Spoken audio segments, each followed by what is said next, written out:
জৈব যৌগের শ্রেণীবিন্যাস আমরা এটা করছি। দেখো, কার্বন পরমাণুগুলো ক্যাটেনেশন ধর্মের জন্য তারা এক বন্ধন, ত্রিবন্ধন, ত্রিবন্ধন দ্বারা যুক্ত হয়ে কার্বন শৃঙ্খল বা কার্বন চেন গঠন করে।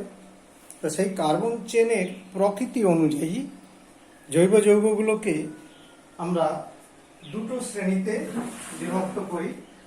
কেমন? এদের দুটো ভাগে বিভক্ত রয়েছে। একটি হচ্ছে মুক্ত শৃঙ্খল বা অ্যালিফ্যাটিক জৈব যৌগ, আরেকটি রয়েছে বদ্ধ শৃঙ্খল বা সাইক্লিক জৈব যৌগ। এবার দেখো, মুক্ত শৃঙ্খল বা অ্যালিফ্যাটিক এদের আরো একটা নাম রয়েছে অ্যাসাইক্লিক যৌগ। সেগুলোকে আবার দুভাগে বিভক্ত করা হয়। একটা সরল মুক্ত শৃঙ্খল যৌগ, আরেকটি রয়েছে শাখাযুক্ত মুক্ত শৃঙ্খল যৌগ।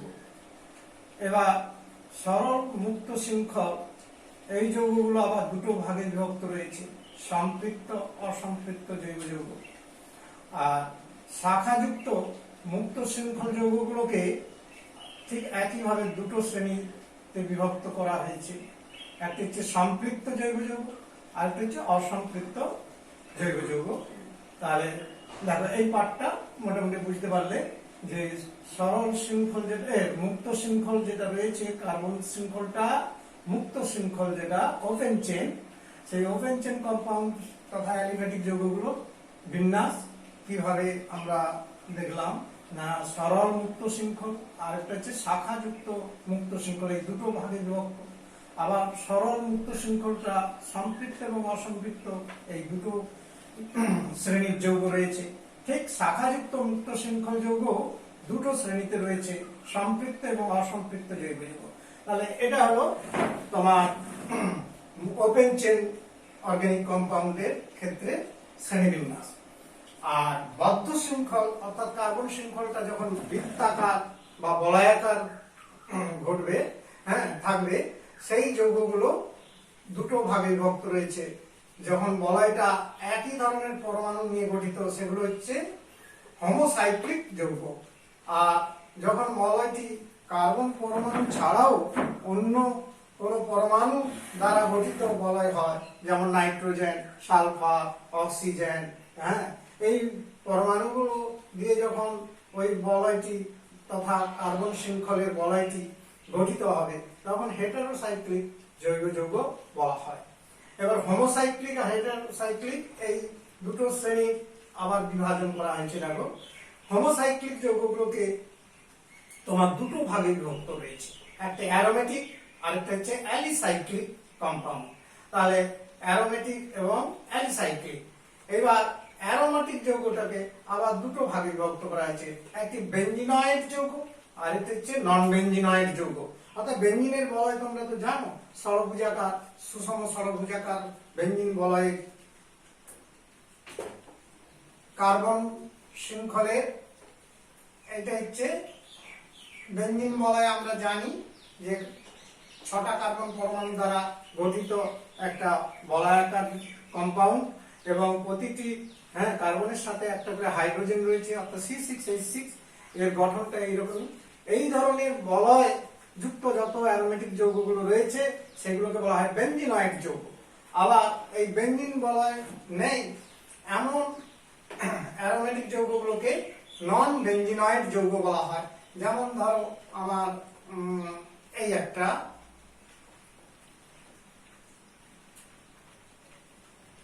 একটা যেমন অ্যারোমেটিক যৌগ, কিন্তু আমার যাকে বলা হচ্ছে বেঞ্জিন বলয় নেই, পঞ্চভুজাকার একটা বলয় গঠিত যৌগ। তাহলে এর ক্ষেত্রে বলবো এটাকে নন বেঞ্জিনয়েড যৌগ।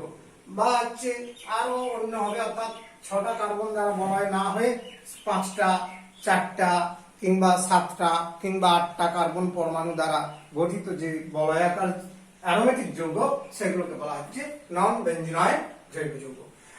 এছাড়াও লক্ষ্য করো, অ্যালিসাইক্লিক যৌগ এটাও রয়েছে। অ্যারোমেটিক যৌগ যেগুলো হয়েছে সেগুলো হচ্ছে আমার এই শ্রেণীর বিভক্ত রয়েছে। এবার অ্যারোমেটিক যেগুলো নয় কিন্তু হোমোসাইক্লিক যৌগ সেগুলোকে বলা হয় অ্যালিসাইক্লিক যৌগ। হ্যাঁ, যেমন ধরো আমরা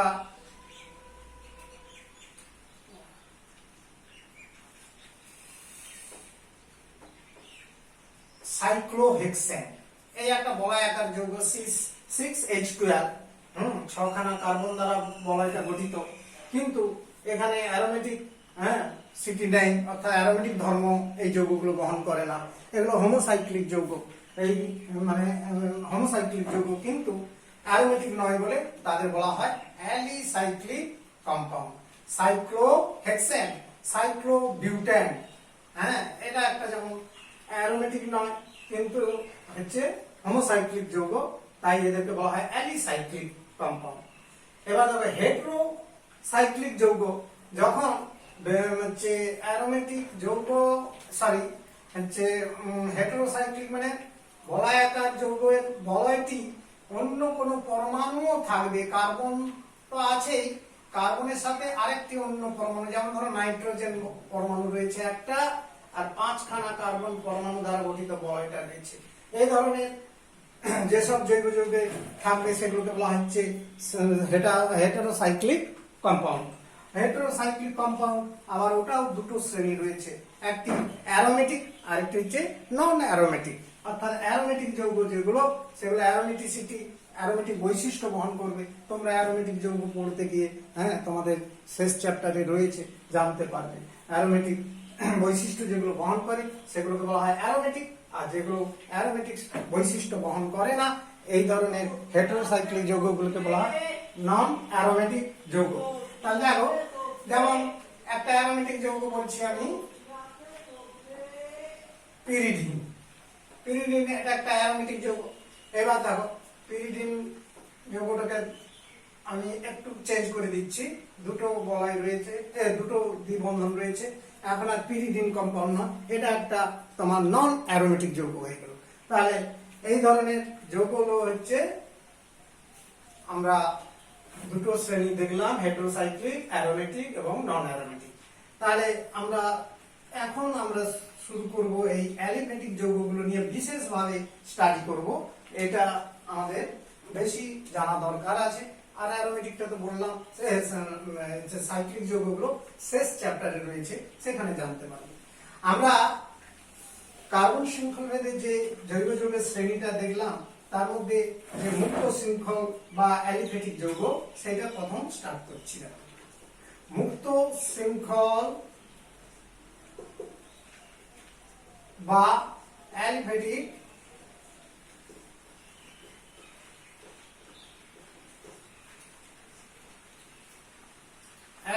যৌগ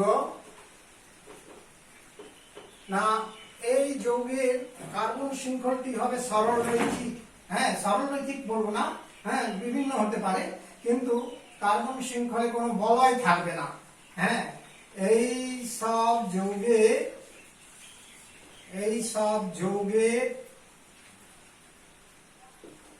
যৌগের কার্বন শৃঙ্খলে, এই সব যৌগের মধ্যে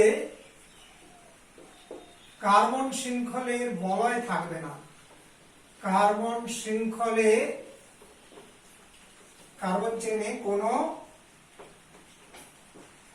বলয় আকার কার্বন শৃঙ্খল থাকে না। সরল রৈখিক শৃঙ্খল থাকবে, কিংবা হচ্ছে শাখাযুক্ত শৃঙ্খল থাকতে পারে, কিন্তু বলয়াকার কোনো শৃঙ্খল থাকবে না। এই ধরনের যৌগগুলো হচ্ছে মুক্ত শৃঙ্খল বা যাকে বলা হচ্ছে অ্যালিফেটিক জৈব যৌগ বলা হয়। তাহলে দেখো, আমরা এখানে আরেকটা জিনিস মাথায় রাখতে হবে, যে প্রান্তীয় কার্বন পরমাণুগুলো পরস্পরের সঙ্গে যুক্ত থাকে না। অর্থাৎ কার্বন শৃঙ্খলে প্রান্তীয়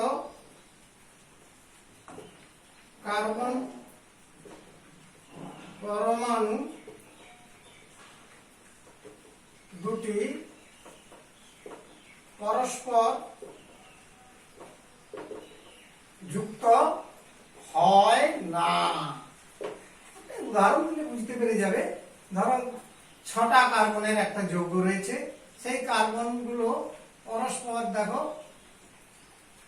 যুক্ত হয়ে হেক্সেন তৈরি করছে। যৌগটি হাইড্রোজেন দিয়ে যোজ্যতা পূরণ করলাম, কার্বনের যোজ্যতা 4, সেই যোজ্যতাটা পূরণ করছি আমরা হাইড্রোজেন সংযোগ করে, এটা হেক্সেন। এখানে দেখো কোনো বলয় আকার নেই, অর্থাৎ প্রথম কার্বন, এটা শেষ কার্বন, এই দুটো কার্বনের মধ্যে বন্ধন নেই। সেটাই বলেছি লাস্টের কথা, যে দুটো প্রান্তীয় কার্বনের মধ্যে যদি বলয় হয়ে যেত, ধরো এই 6টা কার্বন যদি পরস্পর 1 2 3 4 5 6টা কার্বন, এই যে 6টা কার্বনের যে যৌগ রয়েছে, এই যে প্রথম কার্বন এবং এই একটা শেষ কার্বন, অর্থাৎ দুটো প্রান্তীয় কার্বন পরমাণু যদি বন্ধন করে দেয় তাহলে বলয়াকার যৌগ হয়ে যাবে। আর এক্ষেত্রে তাই বলছি যে প্রান্তীয় পরমাণু, কার্বন পরমাণু দ্বয় পরস্পর যুক্ত হবে না। এটাই হচ্ছে মুক্ত শৃঙ্খল বা অ্যালিফ্যাটিক জৈব যৌগ আমরা বলছি। আবার এটা দুটো শ্রেণীতে বিভক্ত করেছি। একটি হচ্ছে সরল মুক্ত শৃঙ্খল যৌগ, সরল মুক্ত শৃঙ্খল হচ্ছে সরল মুক্ত শৃঙ্খল যৌগ বা aliphatic compound, state chain aliphatic compound ইংরেজিতে বলা হয়। তার মানে সরল রৈখিক ভাবে কার্বন পরমাণুগুলোর ক্ষেত্রে যুক্ত হতে পারে। তার মানে কি বলছি দেখো, এখানে এক্ষেত্রে কার্বন পরমাণুগুলি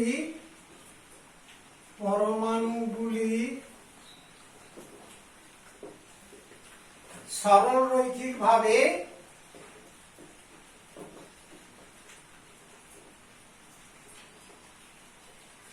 যুক্ত হয়ে থাকে, যুক্ত হয়ে কার্বন শৃঙ্খল গঠন করে, কার্বন চেন শৃঙ্খল গঠন করে, এই ব্যাপারটা। আর একটা কি এখানে তোমার ধারণা রাখতে হবে যে প্রত্যেকটা কার্বন পরমাণু এখানে সব থেকে বেশি দুটো কার্বনে যুক্ত হতে পারে, সর্বাধিক 2টি কার্বন পরমাণুর সাথে যুক্ত হতে পারে। মানে এক্ষেত্রে প্রতিটি কার্বন পরমাণু, দেখে দিচ্ছি বুঝিয়ে দিলে বুঝতে পারবে, এক্ষেত্রে প্রতিটি কার্বন পরমাণু, একটা কার্বন পরমাণু সর্বাধিক অপর 2টি কার্বনের সাথে যুক্ত হতে পারে, সর্বাধিক 2টি সি পরমাণুর সাথে, মানে কার্বন পরমাণু সাথে যুক্ত হতে পারে, তার বেশি নয়, যুক্ত হতে পারে। কিরকম ব্যাপারটা বলছি দেখো, যেমন আমরা একটু আগে হেক্সেন দেখিয়েছিলাম, কিংবা পেন্টেন যদি দেখাই, এখানে দেখো কার্বন পরমাণু এইরকমই যুক্ত হচ্ছে হয়ে যৌগ তৈরি করলো, এটা মনে করো পেন্টেন। আর সরল শৃঙ্খল গুলোকে এন দিয়ে প্রকাশ করা, এন মানে নরমাল, সরল রৈখিক কম্পাউন্ড গুলোকে এন সিম্বল দিয়ে প্রকাশ করা হয়। এন মানে নরমাল পেন্টেন। এখানে 5টা কার্বন আছে বলে এটা পেন্টেন বলি। এবার কার্বনের যোজ্যতা 4 পূরণের জন্য লক্ষ্য করো, এই কার্বনের একটা যোজ্যতা পূরণ আছে, তার মানে আর 3টে হাইড্রোজেন লাগবে, কারণ হাইড্রোজেনের যোজ্যতা 1।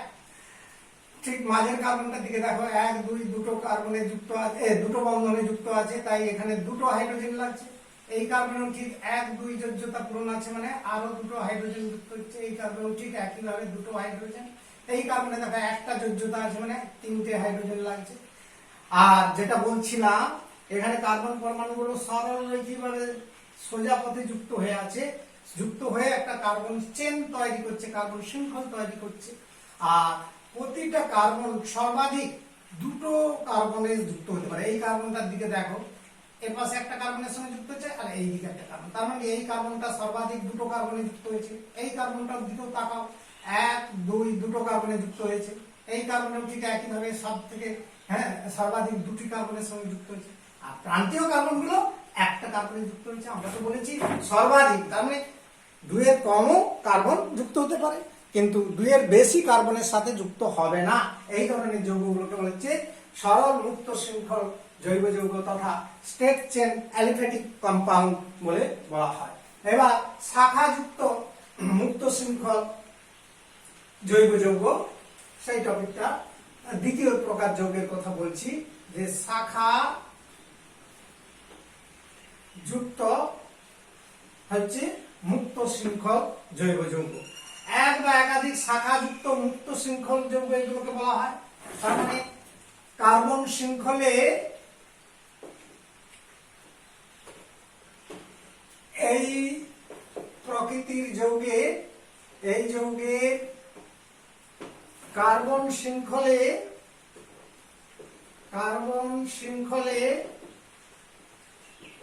এক বা একাধিক শাখা যুক্ত থাকে। একটা শাখা অথবা একাধিক শাখা যুক্ত থাকবে, শাখাযুক্ত যৌগ হতে পারে। আর এক্ষেত্রে প্রতিটা কার্বন পরমাণু মানে ন্যূনতম 3টি কার্বন পরমাণুর সঙ্গে যুক্ত থাকে। এক্ষেত্রে একটি কার্বন পরমাণু এক্ষেত্রে প্রতিটি কার্বন পরমাণু, প্রতিটি কার্বন বলবো না, একটা যে কোনো কার্বন পরমাণু, এক্ষেত্রে একটি কার্বন, এটা আরো পরিষ্কার করে বললে তবে তোমরা বুঝতে পারবে। এক্ষেত্রে ন্যূনতম একটি কার্বন পরমাণু কমপক্ষে, অন্তত একটা কার্বন পরমাণুকে কমপক্ষে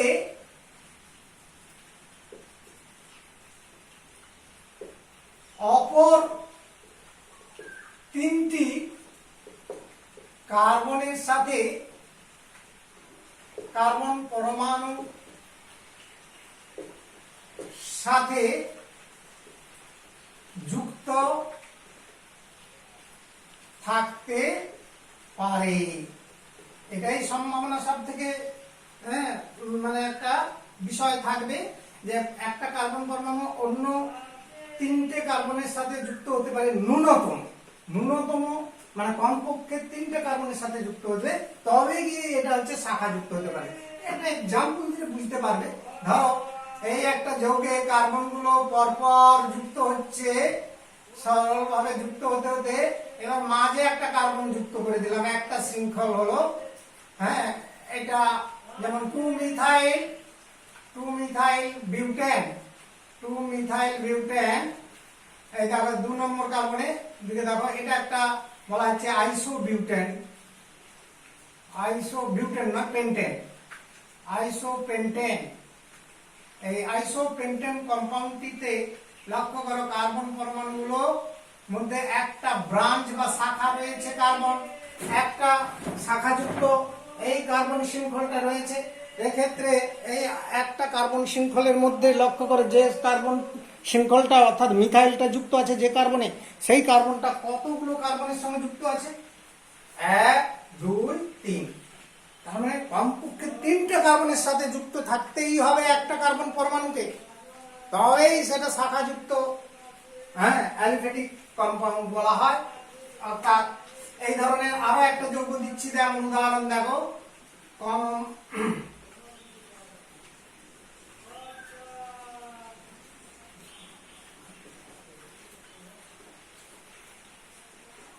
এই একটা যৌগ দিচ্ছি, যেমন উদাহরণ লক্ষ্য করো, এটাও একটা শাখাযুক্ত রয়েছে, দুটো শাখা রয়েছে, এই একটা মিথাইল, এই একটা মিথাইল। পরে তোমরা নামকরণ শিখবে, 2,2-ডাইমিথাইল বিউটেন, নামকরণ শিখলে নিজেরাও এই নামটা বলতে পারবে। এই যৌগটার নাম 2,2-ডাইমিথাইল 2,2 ডাইমিথাইল বিউটেন। তাহলে দেখো 2,2 ডাইমিথাইল বিউটেন দুটো শাখা রয়েছে এই কার্বনে, আর এই কার্বন শৃঙ্খলটাতে একটি কার্বন পরমাণু কমপক্ষে দেখো একটা, দুটো, তিনটে, চারটা কার্বনের সাথে যুক্ত আছে। আর আমরা দেখুন বলেছি যে ন্যূনতম 3টি কার্বনের সাথে যুক্ত থাকতেই হবে।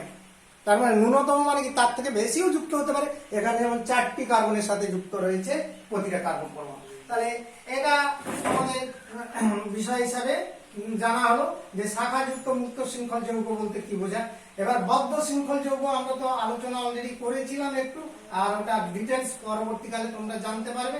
যে বদ্ধ শৃঙ্খল হচ্ছে কার্বন পরমাণুগুলো অপর মৌলের পরমাণু যেমন কার্বন অক্সিজেন, নাইট্রোজেন, সালফার ইত্যাদি মৌলের পরমাণুর সাথে যুক্ত হয়ে যখন শৃঙ্খল তৈরি করবে, হ্যাঁ, যুক্ত হয়ে শৃঙ্খল করতে পারে, অথবা কার্বন পরমাণুগুলো নিজেদের মধ্যে পরস্পর যুক্ত হয়ে বলয়াকার শৃঙ্খল গঠন করতে পারে। এ ধরনের যৌগগুলো হচ্ছে বলয়াকার যৌগ। এই বলয়াকার যৌগগুলোকে আবার দুই ভাগে বিভক্ত করা হয়, হোমোসাইক্লিক এবং হেটেরোসাইক্লিক। যে হোমোসাইক্লিক এবং হেটেরোসাইক্লিক যৌগের কথা আমরা একটু এক্সাম্পল হিসাবে দেখাচ্ছি তোমাদের। হোমোসাইক্লিক যৌগ আর হেটেরোসাইক্লিক দুভাগে বিভক্ত রয়েছে। আমরা তো তাই তো প্রথমে চার্টে দেখিয়েছিলাম যে সাইক্লিক যৌগগুলো তথা বদ্ধ বা বলয়াকার যৌগগুলো দুটো শ্রেণীতে বিভক্ত রয়েছে, একটা হোমোসাইক্লিক আর একটা হেটেরোসাইক্লিক। হোমোসাইক্লিক যখন কার্বন পরমাণুগুলো শুধু যুক্ত হয়ে, অর্থাৎ কেবলমাত্র কার্বন পরমাণুগুলো যুক্ত হয়ে আমার বলয়াকার গঠন করে, শৃঙ্খলটা গঠন করে, কার্বন চেন গঠন করে, তখন সেগুলো হোমোসাইক্লিক। যেমন ধরো বেঞ্জিনের কার্বন পরমাণুগুলো ষড়ভুজাকার বলয়ে যুক্ত হয়ে আছে। 6টা কার্বন পরমাণু পরস্পর এক বন্ধন, দ্বিবন্ধন, এক বন্ধন, দ্বিবন্ধন, হ্যাঁ, এক বন্ধন, দ্বিবন্ধন, অর্থাৎ 3টে ডাবল বন্ড এবং 3টে সিঙ্গেল বন্ড দ্বারা বলয়টা গঠিত হয়ে আছে। কিন্তু এই শৃঙ্খলে শুধু কার্বন পরমাণুগুলো যুক্ত আছে, অর্থাৎ এই বলয়টা একই পরমাণু দ্বারা যুক্ত আছে বলেই হোমোসাইক্লিক কম্পাউন্ড আমরা বলে থাকি। বেঞ্জিনের গঠন স্ট্রাকচার এইটাই হচ্ছে সুষম ষড়ভুজাকার যৌগ C6H6। তেমনি ধরো আরো একটা দিচ্ছি তোমাকে হোমোসাইক্লিক কম্পাউন্ড, যেমন ধরো ফেনল কার্বনিক অ্যাসিড, তোমরা নামটা শুনেছো। 6টা কার্বন এখানে বেঞ্জিন বলয়, অর্থাৎ বলয়টা কার্বনের যে চেন শৃঙ্খলটা বলয় আকারে যুক্ত আছে, এবং ঠিক 3টে ডাবল বন্ড, সিঙ্গেল বন্ড 3টে ছাড়া ছাড়া পর্যায়ক্রমে রয়েছে, এক বন্ধন, দ্বিবন্ধন, 3টে মোট 6টা টাইপের বন্ধন রয়েছে। 3টে এক বন্ধন আর 3টে কার্বন কার্বন দ্বিবন্ধন রয়েছে। এবার একটা কার্বনের OH মূলক থাকে, এটা হচ্ছে ফেনল, আর বাকি কার্বনগুলোতে হাইড্রোজেন পরমাণু যুক্ত আছে, অর্থাৎ C6H5OH। হ্যাঁ, এই যৌগটা C6H5OH ফেনল, এটাও হোমোসাইক্লিক যৌগ। এইরকম অনেক হোমোসাইক্লিক যৌগ তোমরা দেখতে পাবে। এরপরে দেখো হেটেরোসাইক্লিক দ্বিতীয় প্রকারের যৌগ, যেটা হেটেরোসাইক্লিক যৌগ। যখন বলয়টি জৈব যৌগের বলয়াকার শৃঙ্খলটি কার্বন পরমাণু তো থাকবেই, তার সাথে অন্য কোনো পরমাণু যুক্ত হয়, অর্থাৎ যে শৃঙ্খলে, যে বলয়াকার শৃঙ্খলে কার্বন পরমাণু সহ অন্য কোনো পরমাণু থাকে, সেই বলয়টিকেই বলা হয় হেটেরো বলয়, অর্থাৎ হেটেরো বলয়যুক্ত যৌগগুলোকে বলা হয় হেটেরোসাইক্লিক যৌগ। সাপোজ পিরিডিন, এখানে দেখো 5টা কার্বন পরমাণু পরস্পর যুক্ত হয়ে আছে, 1 2 3 4, হ্যাঁ, 5। এবারে 6 নম্বর পরমাণুটা এসে গেল hetero atom, nitrogen. That is, এটা একটা হেটেরোসাইক্লিক, হ্যাঁ, অর্থাৎ ভিন্ন পরমাণু দ্বারা গঠিত বলয়, মানে একাধিক টাইপের পরমাণু রয়েছে। এবার প্রতিটা কার্বনের যোজ্যতা পূরণের জন্য একটা করে হাইড্রোজেন তো আছেই, আর এখানে 3টে দ্বিবন্ধন আর 3টে এক বন্ধন অল্টারনেট হইতে রয়েছে, পর্যায়ক্রমে সজ্জিত রয়েছে। এটা হচ্ছে না পিরিডিন। তারপরে এটা একটা হেটেরোসাইক্লিক যৌগ হচ্ছে পিরিডিন। থায়োফিন, এই হচ্ছে থায়োফিন এস, সালফার আছে। তাহলে এই বলয়টা 4টা কার্বন দ্বারা গঠিত বলয়, CH CH CH, প্রতিটা কোনায় আছে 4খানা কার্বন রয়েছে, অর্থাৎ বলয়টা 4টা কার্বন ও সালফার দ্বারা গঠিত পঞ্চভুজাকার বলয় রয়েছে। এটা হচ্ছে থায়োফিন। এটা একটা হেটেরোসাইক্লিক যৌগ। পিরোল, পিরোল নাইট্রোজেন এবং 4টা কার্বন ও একটি নাইট্রোজেন পরমাণু দ্বারা গঠিত পঞ্চভুজাকার বলয়। আর এক্ষেত্রে দ্বিবন্ধন, 2টো ডবল বন্ড রয়েছে আর 3টে সিঙ্গেল বন্ড রয়েছে। আর নাইট্রোজেনে লোন পেয়ার একটা রয়েছে। এবার প্রতিটা কার্বনে একটা করে হাইড্রোজেন পরমাণু যুক্ত রয়েছে। এই যৌগটার নাম পিরোল। এটাও একটা হেটেরোসাইক্লিক যৌগ, পাইরোল বা পিরোল বলি আমরা। তাহলে ইত্যাদি এইরকমই হেটেরোসাইক্লিক কম্পাউন্ড গুলো রয়েছে। তাহলে আমরা আপাতত এই সিম্পল ধারণাটা রেখে নিয়ে আমরা পর পর এগোতে থাকবো, যে নোমেনক্লেচার করবো এরপরে, অর্থাৎ জৈব যৌগের নামকরণ। জৈব যৌগের নামকরণ একটা খুবই গুরুত্বপূর্ণ বিষয়, যেটা মাধ্যমিক সেকশনে তোমরা জেনে এসেছো। তার মধ্যে আমরা মেন IUPAC পদ্ধতি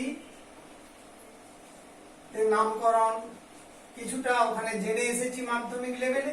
সেই জায়গাটা আমরা একটু শুরু করছি, যে nomenclature of organic compounds, IUPAC পদ্ধতিতে আমরা এখানে জৈব যৌগের নামকরণ বিষয়টি শুরু করছি। সর্বপ্রথম অতীতে আমরা প্রায় 1900 শতকের আগে আমরা যে সামান্য কিছু জৈব যৌগ জানা হয়ে যাওয়ার পর বা আবিষ্কারের পর তাদের নামগুলো মূলত উৎস অনুযায়ী কিংবা তাদের যে বৈশিষ্ট্য অনুযায়ী নামকরণ করা হয়ে থাকে। যেমন পচনশীল জলাশয়ে মিথেন গ্যাস তৈরি হতো বলে, উৎপন্ন হয় বলে এর নাম দেওয়া হয়েছিল মার্স গ্যাস। তারনি ঠিক একইভাবে বাটার বা মাখনের মধ্যে যেটা হচ্ছে পাওয়া যায় বিউটেন, এই জন্য নামটা হয়েছে বাটার থেকে বিউটেন। এইরকমই কিছু কিছু যৌগের নামকরণ তখন বৈশিষ্ট্য এবং উৎস এই দুটোর কোনো একটি উপর নির্ভর করে নাম করা হতো। কিন্তু পরবর্তীকালে যখন 1909 সালের প্রায় কাছাকাছি সময় যখন অগাধ যৌগ, অসংখ্য যৌগ আবিষ্কার হয়ে যায়, যখন জানা হয়ে যায়, লক্ষ লক্ষ যৌগের কথা এসে যায়, তখন একটা আঞ্চলিক ভিত্তিতে নামকরণ করতে গিয়ে সমস্যা দেখা দেয়, যে সার্বিকভাবে আন্তর্জাতিক স্তরে যৌগগুলির পরিচিতি পাওয়া যায়নি। এই আন্তর্জাতিক স্তরে যৌগগুলির একটা সামগ্রিক পরিচিতি দেওয়ার জন্য আমাদের আন্তর্জাতিক বিজ্ঞান সংস্থা international union pure and applied chemistry বিভাগ একটি সাধারণ পদ্ধতি, তারা নিয়ম মেনে একটি পদ্ধতি চালু করে থাকেন, যেটাকে জেনেভা পদ্ধতি বা IUPAC পদ্ধতিতে জৈব যৌগের নামকরণ বলা হয়। সেই জৈব যৌগের নামকরণের ক্ষেত্রে কিছু রুলস বা নিয়ম রয়েছে, প্রিন্সিপাল গুলো রয়েছে, যে নিয়মগুলোর কথা আমাদের শিখতে হবে। এর হচ্ছে কতগুলো নিয়মাবলী, বিষয়টি জানতে হবে। এখন IUPAC পদ্ধতিতে জৈব যৌগের নামকরণের ক্ষেত্রে 3টা অংশ নিয়ে গঠিত, অর্থাৎ এক্ষেত্রে জৈব যৌগের নামকরণটি 3টি অংশে বিভক্ত রয়েছে। জৈব যৌগের IUPAC নাম 3টি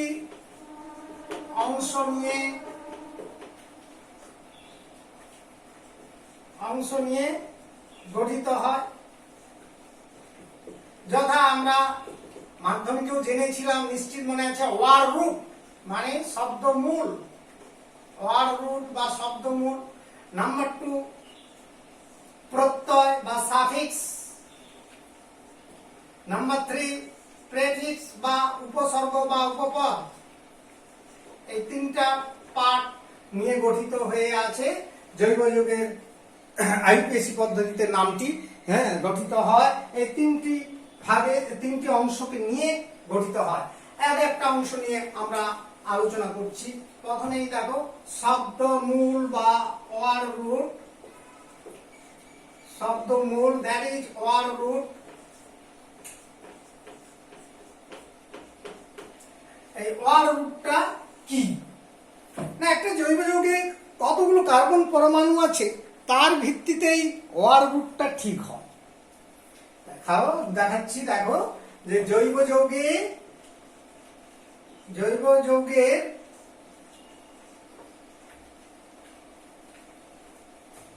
উপস্থিত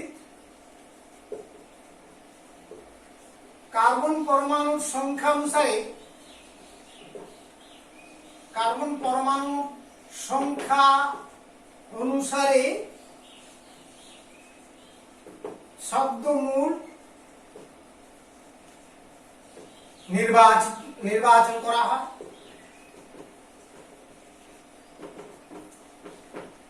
কিভাবে করা হয় একটা টেবুলেট বা চার্ট করে আমি দেখাচ্ছি। দেখো,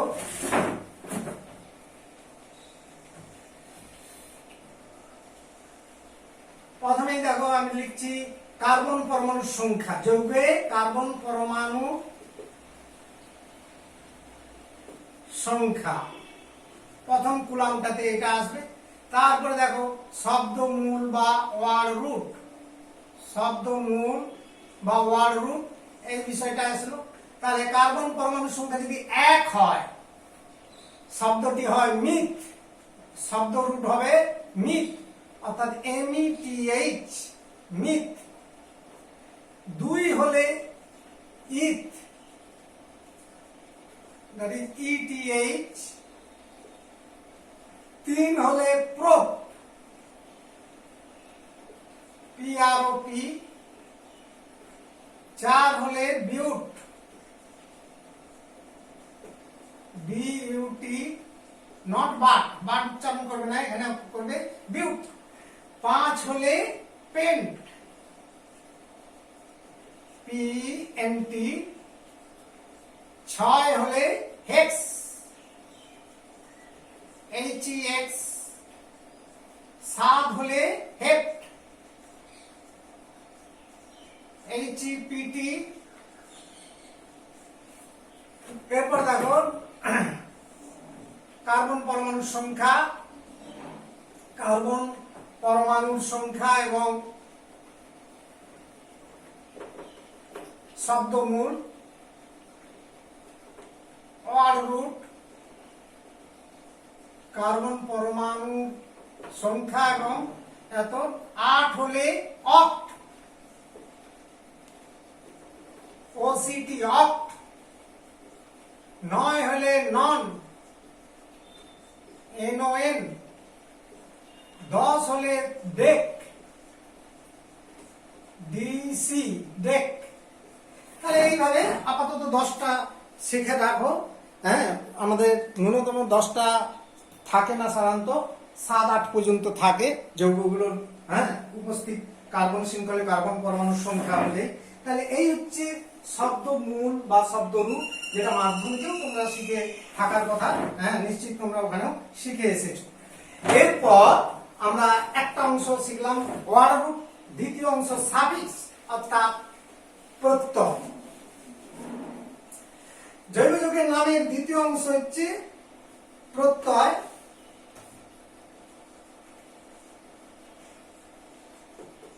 অর্থাৎ সাফিক্স, SUFFIX। এই প্রত্যয় ইহা 2 প্রকারের হয়, অর্থাৎ প্রত্যয় আবার 2 প্রকারের, যথা প্রধান প্রত্যয়, আরেকটা হচ্ছে অপ্রধান প্রত্যয়। আমরা যথা প্রধান প্রাইমারি সাফিক্স বা প্রধান প্রত্যয়, দ্বিতীয় সেকেন্ডারি সাফিক্স বা অপ্রধান বা গৌণ প্রত্যয়, এই দুটো রয়েছে। এর মধ্যে প্রধান প্রত্যয় এই বিষয়টা কিভাবে নির্বাচিত হয় না, জৈব যৌগের কার্বন শৃঙ্খলটি সম্পৃক্ত না অসম্পৃক্ত তাহা জানবার জন্য এই প্রধান প্রত্যয়টি ব্যবহৃত হয়। হ্যাঁ, অর্থাৎ আমরা যেটা বলছি যে একটা জৈব যৌগ হ্যাঁ সম্পৃক্ত না অসম্পৃক্ত সেটা নির্দেশ করার জন্য হ্যাঁ জৈব যৌগটি সম্পৃক্ত বা অসম্পৃক্ত, জৈব যৌগটি সম্পৃক্ত না অসম্পৃক্ত, অর্থাৎ দ্বিবন্ধন ত্রিবন্ধন থাকলে অসম্পৃক্ত আর কার্বন কার্বনে এক বন্ধন থাকলে সম্পৃক্ত। জৈব যৌগটি সম্পৃক্ত না অসম্পৃক্ত তাহা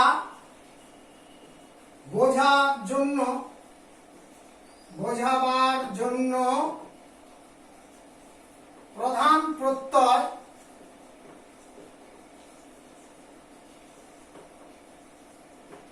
ব্যবহৃত হয়, এই প্রত্যয়টা ব্যবহৃত হয়। আর প্রধান প্রত্যয়গুলি তিনটা রয়েছে। প্রধান প্রত্যয় গুলি দেখো, নাম্বার 1 যে সম্পৃক্ত যখন হবে তার মানে কার্বন কার্বন এক বন্ধন থাকলে সম্পৃক্ত তথা কার্বন কার্বন এক বন্ধন যুক্ত যৌগে ক্ষেত্রে হ্যাঁ প্রধান প্রত্যয়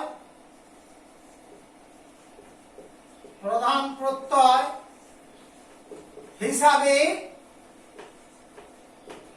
এন, এ দন্তন্য ইংরেজিতে লিখছি ANE, এন টার্মটি ব্যবহৃত হয়, এন ব্যবহৃত হয়।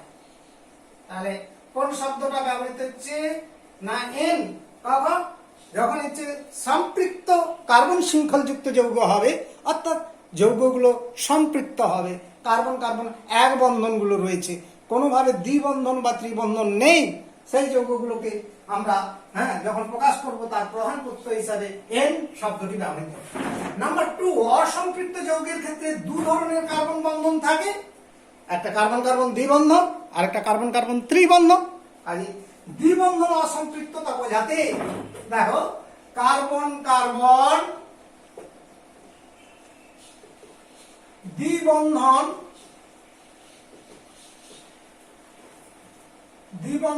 অসম্পৃক্ত, অর্থাৎ কার্বন কার্বন ডাবল বন্ড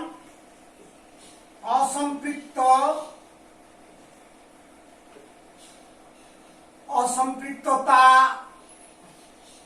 বোঝাতে প্রধান প্রত্যয় হিসাবে ইন, প্রধান প্রত্যয় হিসাবে ইন হস্যই দন্তন্য, দ্যাট ইজ ENE, ইন ব্যবহৃত হয়, এই প্রধান প্রত্যয়টা ব্যবহৃত হবে। নাম্বার 3, কার্বন কার্বন ত্রিবন্ধন থাকলে, কার্বন কার্বন ট্রিপল বন্ড থাকলে, কার্বন কার্বন ত্রিবন্ধন এই অসম্পৃক্ত, that is C triple bond C, এই অসম্পৃক্ততাকে বোঝাতে প্রধান প্রত্যয়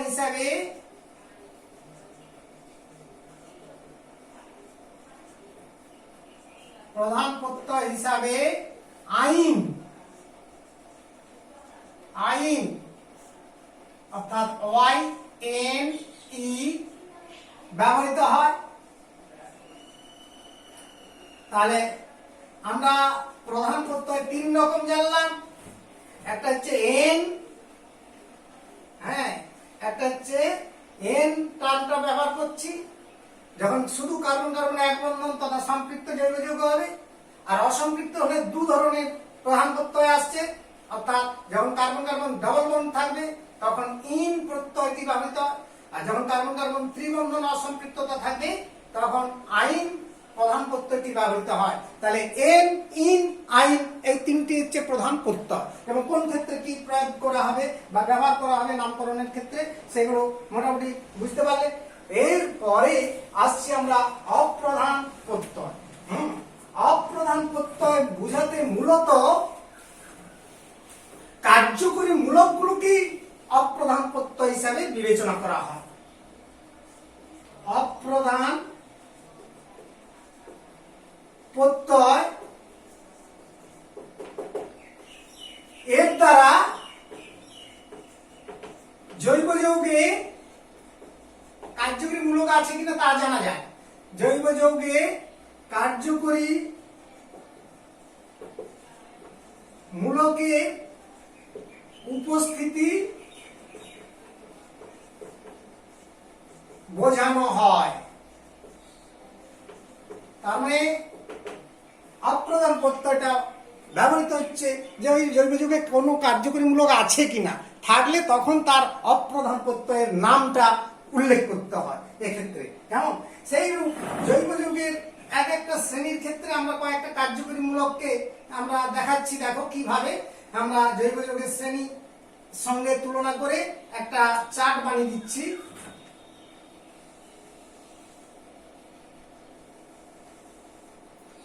এখানে আমরা প্রথমে দিচ্ছি জৈব যৌগের শ্রেণী, কুলম্বটাতে লিখলাম প্রথম উল্লম্ব রেখায় জৈব যৌগের শ্রেণী। এটা নাম্বার 1 গেল হচ্ছে। তারপর কার্যকরী মূলক, একটু বড় লাগবে জায়গা। দ্বিতীয় কুলম্বে কার্যকরী মূলক, হ্যাঁ, এর হচ্ছে ধরো গঠন সংকেত দিচ্ছি কার্যকরী মূলক। তারপরে হচ্ছে অপ্রধান প্রত্যয় হিসাবে পাঠ করবা রীতিটা। অপ্রধান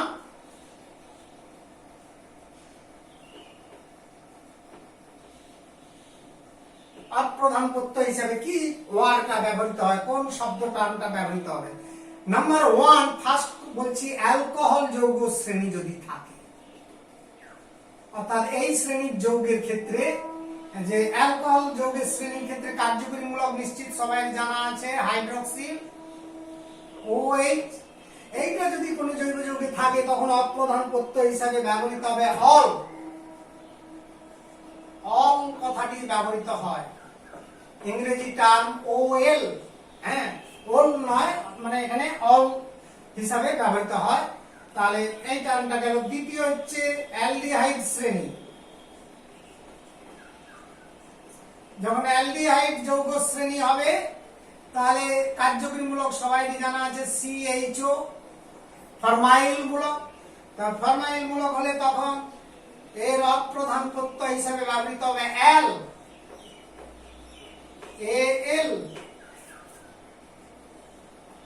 অ্যালডিহাইডের পরে আমরা কিটোন কম্পাউন্ডের কথায় আসছি।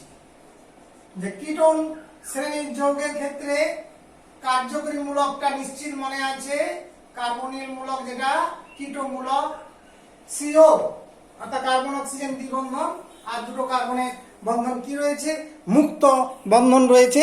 তাহলে এক্ষেত্রে অপ্রধান প্রত্যয় হিসাবে ব্যবহৃত হবে on.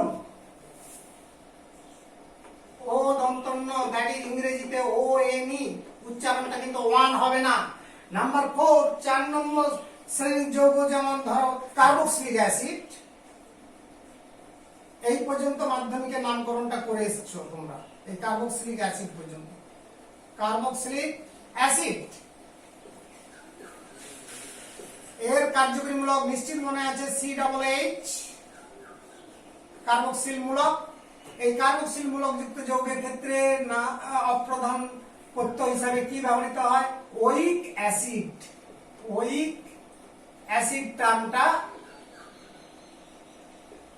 That is OIC acid, oic acid, কেমন, ওইক অ্যাসিড, এই টার্মটা ব্যবহৃত হবে অপ্রধান প্রত্যয় হিসাবে। তাহলে কার্বক্সিলিক অ্যাসিডের পরের যৌগ হচ্ছে অ্যাসিড অ্যামাইড, অ্যাসিড অ্যামাইড, এইগুলো তোমাদের এই উচ্চ মাধ্যমিক সেকশনে করতে হবে। অ্যাসিড অ্যামাইড,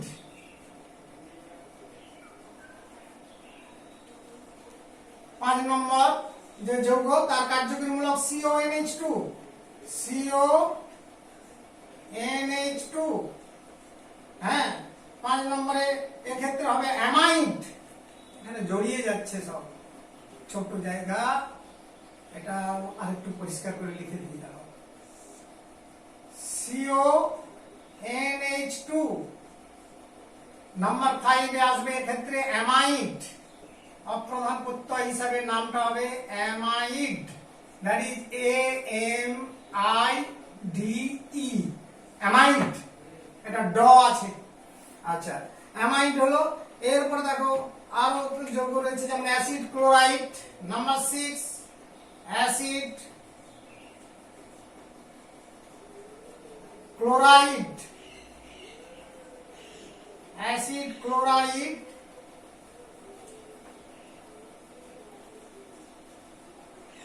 এর কার্যকরীমূলক COCl, কার্বন, অক্সিজেন, হ্যাঁ, ক্লোরিন, এই এটা হচ্ছে কার্বনিল ক্লোরাইড, দ্যাট ইজ, এটাকে বলা হচ্ছে অ্যাকচুয়ালি অ্যাসিড ক্লোরাইড শ্রেণীর যৌগ।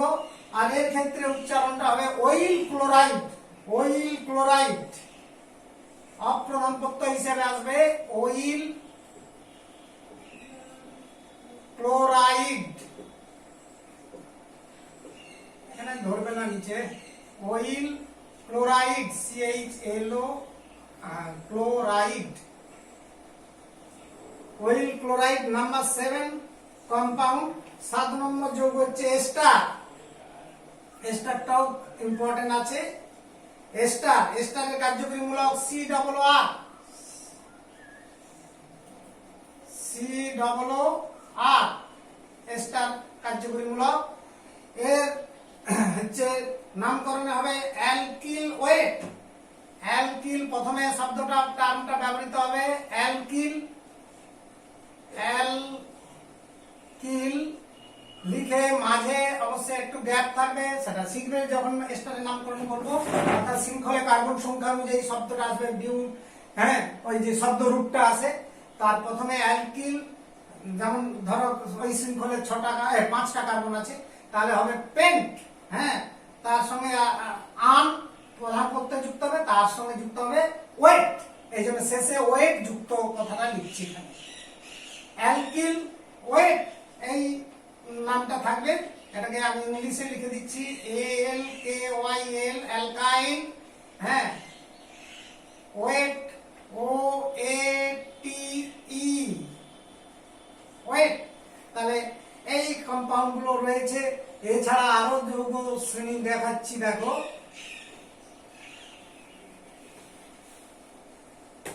আরো দু তিনটা দেখাচ্ছি। 8 নম্বর যৌগ, 8 নম্বর যৌগ হচ্ছে যেমন নাইট্রাইল, সায়ানাইড যৌগ যেগুলোকে বলা হয়, নাইট্রাইল কম্পাউন্ড। যেমন নাইট্রাইল কম্পাউন্ড কোনগুলো হবে, কার্যকরীমূলক যেখানে হবে সায়ানাইড মূলক রয়েছে CN। আর এর ক্ষেত্রে তোমার অপ্রধান প্রত্যয়টা ব্যবহৃত হবে নাইট্রাইল, নাইট্রাইল, NITRILE, হ্যাঁ, নাইট্রাইল, LE, তাহলে নাইট্রাইল শব্দটি ব্যবহৃত হবে। তারপরে দেখো 9 নম্বর যৌগ, এটা আপাতত শেষ যৌগ করলেও চলবে, অ্যামিন শ্রেণীর যৌগ যদি থাকে। এর ক্ষেত্রে অনেক রকম অ্যামিন আছে, সেটা যখন অ্যামিন কম্পাউন্ড পড়বে ক্লাস 12 এ গিয়ে তখন আরো ডিটেইলস জানতে হবে। আপাতত জেনে রাখো NH2, এটা প্রাইমারি অ্যামিন অ্যাকচুয়ালি যৌগ, এই জন্য এটাকে আমরা, হ্যাঁ, সাধারণ অ্যামিন বলে থাকি। আর এর হচ্ছে অপ্রধান প্রত্যয়, কারণটা আসবে অ্যামিন। অ্যামিন যোগ হলে অ্যামিন, ইংরেজিতে AMINE। তাহলে এই হলো অপ্রধান প্রত্যয় সম্পর্কীয় ধারণা, তোমাদের মনে রাখতে হবে। তাহলে এই পর্যন্ত আমরা এটা শিখলাম, অপ্রধান প্রত্যয় বিষয়টা আমরা জানলাম। এবার এই অপ্রধান প্রত্যয় আমার প্রধান প্রত্যয়ের সঙ্গে যুক্ত করতে হয়, কিন্তু যুক্ত করার সময় মাথায় রাখতে হবে যে তোমার অপ্রধান প্রত্যয়ের নামের প্রথম অক্ষর, যেমন নাইট্রাইলের N, ওইল ক্লোরাইডের O, অ্যালকাইলের A ইত্যাদি বিষয়টা রয়েছে। এই যে অপ্রধান প্রত্যয়ের নামের প্রথম অক্ষরটি যদি 5টা ভাওয়েল যে রয়েছে সেগুলো কি কি, AEIOU, এবং একটা সেমি ভাওয়েল রয়েছে Y, এইগুলোর এই 6টা অক্ষরের কোনো একটা অক্ষর থাকলে প্রধান প্রত্যয়ের শেষের ই অক্ষরটা কাটা যাবে। অর্থাৎ N থাকলে কি বললাম সেটা দেখো, প্রধান প্রত্যয়ে এই তো 3টা প্রধান প্রত্যয় আমরা শুনেছি 3 রকম, NE9। এর সঙ্গে যদি যেমন ধরো অ্যালকোহলে অপ্রধান প্রত্যয়টা যুক্ত হবে, তাহলে এখানে দেখো ভাওয়েল আছে প্রথমে মানে অক্ষরটা, সেই ক্ষেত্রে ইটা কাটা যাবে। অর্থাৎ যে কথাগুলো বলতেছি তোমাদের, যে অ্যালকোহল যৌগের ক্ষেত্রে যখন সম্পৃক্ত অ্যালকোহল হবে তখন এটা দাঁড়াবে ANOL। অর্থাৎ প্রধান প্রত্যয় এবং অপ্রধান প্রত্যয় যুক্ত করবার সময় এইভাবে যুক্ত হবে। সেটা আমি আবার বলে দিচ্ছি, লক্ষ্য করবে, লিখে দিচ্ছি, যে এক্ষেত্রে বিশেষভাবে নিয়মটি এই অপ্রধান প্রত্যয় লেখার সময়, যে প্রধান প্রত্যয়ের সাথে অপ্রধান প্রত্যয়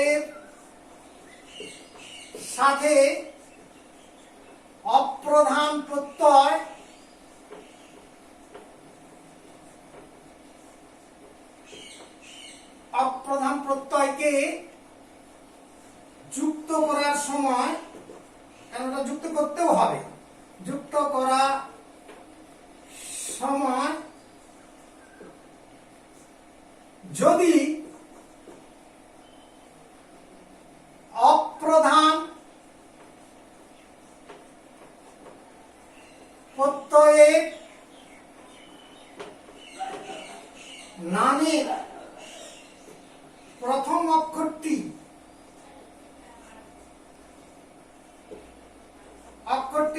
5টি ভাওয়েলের কোন একটি হয়। 5টি ভাওয়েল মানে AEIOU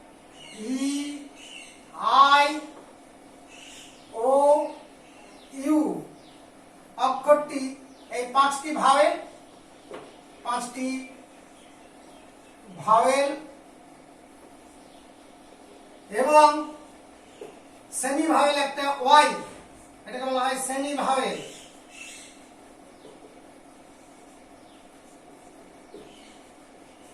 অক্ষরটি AEIOU এবং Y এর মধ্যে কোনো একটি থাকে, এই কোনো একটি অক্ষর থাকে, এদের মধ্যে কোনো একটি অক্ষর থাকে, তবে প্রধান প্রত্যয়ে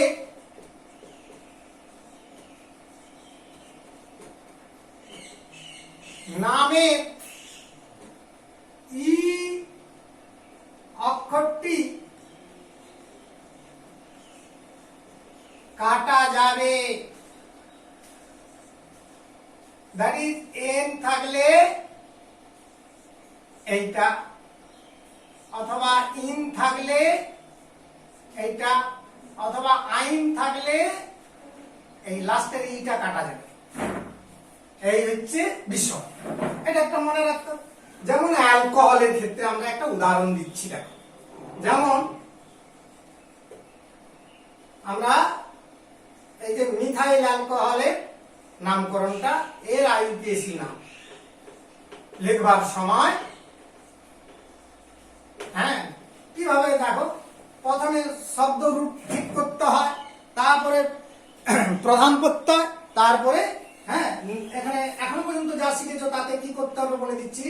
শব্দমূল এট ফার্স্ট, তার সঙ্গে যুক্ত করতে হবে প্রধান প্রত্যয়, তার সাথে যুক্ত করতে হবে অপ্রধান প্রত্যয়, তারপর উপসর্গ বিষয়গুলো আলাদা আছে। এখনো পর্যন্ত যা শিখেছো তার মধ্যে এই তিনটে বিষয়ের কথা মাথায় রাখতে হবে এই যৌগটার নামকরণের ক্ষেত্রে।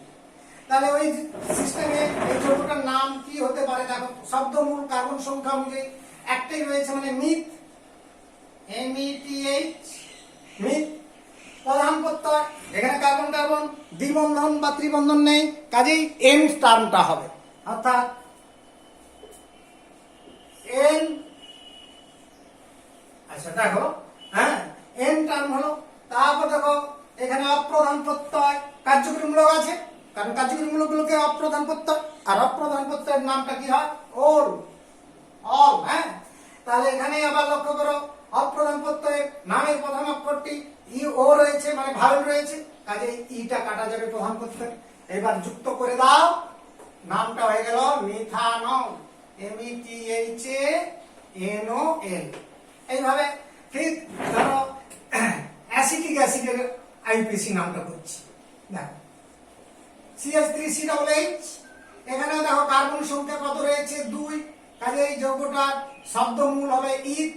তারপরে দেখো কার্বন কার্বন এক বন্ধন রয়েছে, দেখলে গঠন স্ট্রাকচার দেখলে বুঝতে পারবে, তার মানে সম্পৃক্ত কার্বন বন্ধন রয়েছে, কাজে এক্ষেত্রে এন প্রধান প্রত্যয় আসবে, আর অপ্রধান প্রত্যয়টা কার্বক্সিলিক মূলক রয়েছে, তার মানে ওইক অ্যাসিড। এবার দেখো ওইক অ্যাসিডের প্রথম অক্ষরটি ভাওয়েল, কাজে ইটা কাটা যাবে, দ্যাট ইজ যৌগটার নাম হয়ে গেল ইথানোয়িক অ্যাসিড। হয়ে যাবে, এগুলোকে যোগ করে দাও, যৌগটার নাম হয়ে গেল ইথানোয়িক অ্যাসিড। তাহলে এইভাবে আমরা প্রধান প্রত্যয় এবং অপ্রধান প্রত্যয় যুক্ত করার ক্ষেত্রে সতর্ক থাকবো, যে 5টি ভাওয়েল এবং একটি সেমি ভাওয়েলের কোন একটি অক্ষর দিয়ে যদি অপ্রধান প্রত্যয়ের নামের আদি অক্ষর হয়, তাহলে সেক্ষেত্রে প্রধান প্রত্যয়ের এন বা ইন বা আইনে ই অক্ষরটি কাটা যাবে।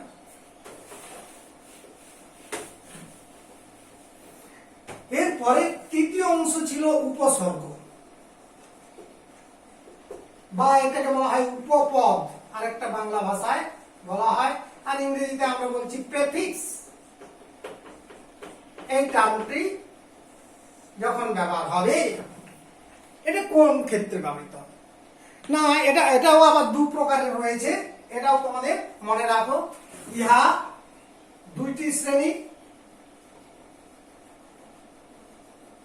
দুই প্রকারের, যথা নাম্বার 1 আমার হচ্ছে যা বলা হয় প্রধান উপসর্গ বা হচ্ছে প্রাইমারি প্রেফিক্স, প্রধান উপসর্গ। নাম্বার 2 অপ্রধান উপসর্গ, সেকেন্ডারি প্রেফিক্স। তাহলে এই দুটি উপসর্গ রয়েছে। এবার প্রধান উপসর্গ বিষয়টি কি বুঝতে হবে। প্রধান উপসর্গ না, জৈব যৌগের বলয়টি, কার্বন বলয়টি কার্বন শৃঙ্খলটি, জৈব যৌগে উপস্থিত কার্বন শৃঙ্খলটি মুক্ত শৃঙ্খল না বলয়াকার শৃঙ্খল বোঝাবার জন্য এই টার্মটা ইউজ হয়। কেবল বলয় থাকলে প্রধান উপসর্গ থাকবে, আর বলয় না থাকলে কোনো প্রধান উপসর্গ থাকে না। যৌগটি, তাহলে দেখো যৌগটি বলয়াকার হলে, বলয়াকার মানে বদ্ধ শৃঙ্খল হলে, হ্যাঁ সাইক্লিক, বলয়াকার মানে সাইক্লিক যৌগ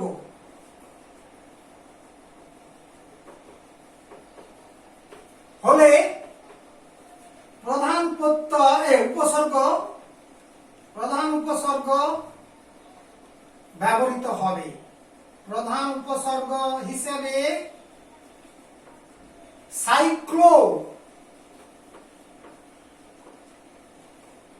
সাইক্লো, দ্যাট ইজ CYCLO ব্যবহৃত হয়। যে সাইক্লো টার্মটা ব্যবহৃত হবে কখন না, যখন যৌগটি বলয়াকার যৌগ, এই যে সাইক্লোপ্রোপেন, সাইক্লোবিউটেন, সাইক্লোপেন্টিন, সাইক্লোহেক্সিন ইত্যাদি ইত্যাদি, এই টার্মটা হবে। আর মুক্ত শৃঙ্খল যৌগের ক্ষেত্রে অপ্রধান উপসর্গ থাকে না। মুক্ত শৃঙ্খল বা অ্যালিফ্যাটিক, যাকে বলে অ্যালিফ্যাটিক যৌগে প্রধান উপসর্গ অনুপস্থিত, প্রধান উপসর্গ থাকে না। তাহলে যৌগের নামে বলে লিখে দিলাম, যৌগের নামে প্রধান উপসর্গ বিষয়টা থাকবেই না। নেক্সট, তাহলে অপ্রধান উপসর্গ। আমরা অপ্রধান উপসর্গ বলতে এমন কিছু মূলক রয়েছে প্রতিস্থাপক, যেগুলো কার্যকরী মূলক নয়, সেইগুলোকে আমরা অপ্রধান হিসাবে ব্যবহার করি। যেগুলিকে অপ্রধান প্রত্যয় হিসাবে কিছু গ্রুপ বা মূলক রয়েছে, আমরা লিখে দিই, লিখে দিলে বুঝতে পারবে। অপ্রধান উপসর্গ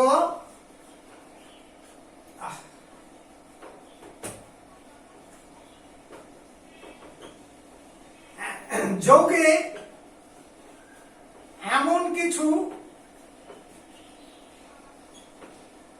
গ্রুপ বা মূলক থাকে। অনেক সময় যৌগে এমন কিছু মূলক বা যাকে বলে গ্রুপ থাকে, সেগুলোকে প্রকাশ করবার জন্য সেইগুলোকে প্রকাশ করবার জন্য আমরা কি করি না, অপ্রধান উপসর্গ হিসাবে ব্যবহার করা হয়। তাহলে থাকে যেগুলি, আরো একটু বললে ক্লিয়ার হয়ে যাবে, যেগুলিকে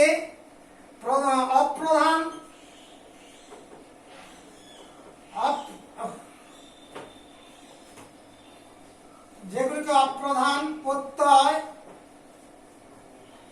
হিসাবে গণ্য করা হয় না, হিসাবে গণ্য করা হয় না, তার মানে কার্যকরী মূলক হিসাবে গণ্য করা হয় না। এদের প্রতিস্থাপক হিসাবে ধরা হয়। মানে যৌগে এগুলো প্রতিস্থাপক, রিপ্লেসিং, যেমন হ্যালোজেন গুলো থাকলে, ক্লোরিন আছে, ওটাকে প্রতিস্থাপক হিসাবে ধরা হয়। নাইট্রোমূলক রয়েছে, প্রতিস্থাপক হিসাবে ধরা হয়। তার মানে ওগুলোকে কার্যকরী মূলক হিসাবে ধরা হয় না। NO2 মূলক থাকলে সেগুলোকে প্রতিস্থাপক হিসাবে ধরা হয়। মিথাইল, ইথাইল, প্রোপাইল ইত্যাদি এই মূলকগুলোকে প্রতিস্থাপক মূলক হিসাবে ধরা হয়। তেমনি ইথার মূলকটা থাকলে অ্যালকক্সি, ওটাও প্রতিস্থাপক মূলক হিসাবে ধরা হয়, ওটাকে কার্যকরী মূলক হিসাবে এই নামকরণে ধরা হয় না। তাদেরকেই প্রধান এদেরকে অপ্রধান উপসর্গ হিসাবে বিবেচনা করা হয়। অপ্রধান উপসর্গ হিসাবে গণ্য করা হয়, আইইউপিএসি নামকরণে গণ্য করা হয়। কোন ক্ষেত্রে না, আইইউপিএসি নামকরণে। এটা কিন্তু ক্লিয়ার লাগবে। তার মানে নামকরণ মানে বাদবাকি রাসায়নিক বিক্রিয়ার ক্ষেত্রে কিন্তু অনেকগুলোকে আবার কার্যকরী মূলকের মতোই আচরণ করে বলে ধরে নেওয়া হয়, কিন্তু নামকরণের ক্ষেত্রে এই মূলকগুলোকে কার্যকরী মূলক তথা অপ্রধান প্রত্যয় হিসাবে বিবেচনা করা হয় না। সেই রকম একটা চার্ট বা কয়েকটা এক্সাম্পল আমরা দিচ্ছি, লক্ষ্য করবে। 1 2 3 4, চারটা কুলাম থাকবে। চারটা কুলাম। নাম্বার 1 2 3 4, এইটা হয়ে গেল হচ্ছে প্রথমে দেখো আমরা দিচ্ছি হচ্ছে ফার্স্ট হচ্ছে প্রতিস্থাপক গ্রুপ। আমি এখানটা শর্ট হয়ে যাচ্ছে জায়গাটা, দুটোই নিই, আবার একটা পার্ট করে দেবো দরকার হলে, জায়গা যদি না পুরোয় দুটো করেই করি পার্ট। তাহলে দেখো প্রতিস্থাপক গ্রুপ, প্রতিস্থাপক গ্রুপ বা মূলক, আর তাদেরকে আমরা অপ্রধান উপসর্গ হিসাবে পাঠ করব। কিটা অপ্রধান উপসর্গ হিসাবে পাঠ করব কি তা এখানে বিবেচনা করছি। যেমন প্রথমেই আমরা বলছি ফ্লোরিন যদি থাকে, হ্যালোজেন, তখন আমরা এটাকে পাঠ করব ফ্লোরো, হয় লয় হস্য রয়কার, ফ্লোরো। ক্লোরিন যদি থাকে ক্লোরো, অপ্রধান পাঠটা হবে ক্লোরো। ব্রোমিন থাকলে ব্রোমো, আয়োডিন থাকলে আয়োডো। কেমন আয়োডো থাকলো। এবার হচ্ছে নাইট্রো থাকলে নাইট্রো, NO2 মূলক, NO2 মূলক থাকলে নাইট্রো, নাইট্রো মূলক হবে। তেমনি NO মূলক থাকলে নাইট্রোসো, এটাকে অপ্রধান পাঠ হিসাবে করবে, নাইট্রোসো মূলক হিসাবে ধরা হবে। হ্যাঁ, তেমনি আরো কিছু রয়েছে, নাইট্রোজেন, নাইট্রোজেন ত্রিবন্ধন, এইরূপ একটা যদি মূলক থাকে তখন ডায়াজো কম্পাউন্ড আমরা এগুলোকে বলি, এগুলোকে ডায়াজো কম্পাউন্ড বলি। দ্যাট ইজ এই নাইট্রোজেনটা পজিটিভ চার্জগ্রস্ত থাকে, মাঝের নাইট্রোজেনটা, আর এটাকে বলা হয় ডায়াজো। কেমন এদের নাম হবে ডায়াজো। ইথার মূলক যেমন OCH3, এটাকে বলা হবে মিথক্সি। OC2H5 ethoxy. তার মানে ইথারের এইরকমই যত কিছু থাকবে কার্বন সংখ্যা অনুযায়ী মিথ অক্সি, ইথ অক্সি, তার মানে ইথক্সি, মিথক্সি, প্রোপক্সি, হ্যাঁ, ইত্যাদি আসবে। এছাড়াও আরো কিছু প্রতিস্থাপক যেমন অ্যালকাইল মূলক গুলো থাকে, CH3, এটাকে পাঠ করা হবে অপ্রধান প্রত্যয় হিসাবে মিথাইল, হ্যাঁ মিথাইল। তেমনি C2H5 এই মূলকটা থাকলে বলা হবে ইথাইল, অপ্রধান উপসর্গ হিসাবে ইথাইল পাঠ করবে। হ্যাঁ, তেমনি ধরো ব্রাঞ্চ থাকলো CH3H2, এটাকে বলা হয় আইসো 2-3 প্রোপাইল, আইসো প্রোপাইল, আইসোপ্রোপাইল ইত্যাদি বলে শেষ করে দিচ্ছে এখানে। তার মানে এইগুলো আপাতত করে রাখবে, এগুলি মেন তোমাদের, হ্যাঁ, একবারে উচ্চ মাধ্যমিক বেরিয়েও চলে যাবে, অর্থাৎ গ্রাজুয়েট পর্যন্ত এগুলোই তোমাদের লাগে। এই প্রধান অপ্রধান উপসর্গের চারটা লাগে। তাহলে আমরা সর্বশেষ যা শিখলাম IUPAC নামকরণের, এখানে তার প্রয়োগটা কি। তাহলে জৈব যৌগের IUPAC নাম ইকুয়াল টু কি কি ভাগে এসে গেল দেখো। প্রথমে থাকবে অপ্রধান উপসর্গ, অপ্রধান উপসর্গ কেমন, এর সঙ্গে যুক্ত করতে হবে প্রধান উপসর্গ। হ্যাঁ, প্রথমে হচ্ছে অপ্রধান উপসর্গ, তারপরে আসবে প্রধান উপসর্গ, যে সাইক্লো থাকে। প্রধান উপসর্গ তো একটাই, সাইক্লো। প্রধান উপসর্গ আমি যেটা বলে দিচ্ছি এখানে সাইক্লো, টার্মটা দিয়ে দিলাম। তার সঙ্গে যুক্ত হবে এবার শব্দমূল, ওয়ার্ড রুট। তার সঙ্গে যুক্ত হবে প্রধান প্রত্যয়, প্রধান প্রত্যয় NE9 যে কোনো একটা। তার সঙ্গে যুক্ত হবে অপ্রধান প্রত্যয়, অপ্রধান প্রত্যয়। তবেই যৌগের CH অংশ নিয়ে গঠিত। একটা উদাহরণ দিচ্ছি তোমাদের, লক্ষ্য করো। যেমন ধরো CH3 CH2 CH2 CH2 OH, একটা অ্যালকোহল দিলাম যেখানে কার্বন পরমাণুর সংখ্যা কতগুলো রয়েছে, 1 2 3 4টা কার্বন রয়েছে। তাহলে দেখো এখানে প্রথম থেকে আসছি আবার কথাটা।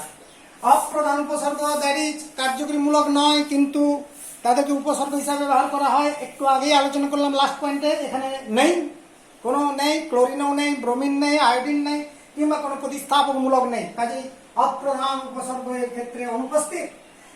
প্রধান উপসর্গ সাইক্লিক যৌগ হলে হতো, নাহলে হবে না। অতএব তো মুক্ত শৃঙ্খল যৌগ, কাজেই এটা হবে না। শব্দমূল এটা তো করতেই হবে, কারণ কার্বন সংখ্যা দেখছি 1 2 3 4, কাজেই বিউট শব্দরূপ। এবার এটা আছে, এবার প্রধান প্রত্যয়, এই যে সরি কার্বন কার্বন এক বন্ধন, প্রধান প্রত্যয় এন, দ্বিবন্ধন থাকলে ইন হতো, ত্রিবন্ধন থাকলে আইন হতো। তারপরে দেখো অপ্রধান প্রত্যয়, এই যে এটা কার্যকরীমূলক, ও এই যে আছে অল। এবার এটা যেহেতু আদি অক্ষর ভাওয়েল দিয়ে গঠিত, ইটা কাটা যাবে, তাহলে নামটা কি হলো, যোগ করে ফেলো, বিউটানল। আইপিএসি নাম এইভাবে আমরা অ্যাপ্লাই করব। নেক্সট ক্লাসে আমরা আরো যাব, নামকরণের ডিটেলসে আলোচনা করব। অতএব এখানে আজকে রাখছি।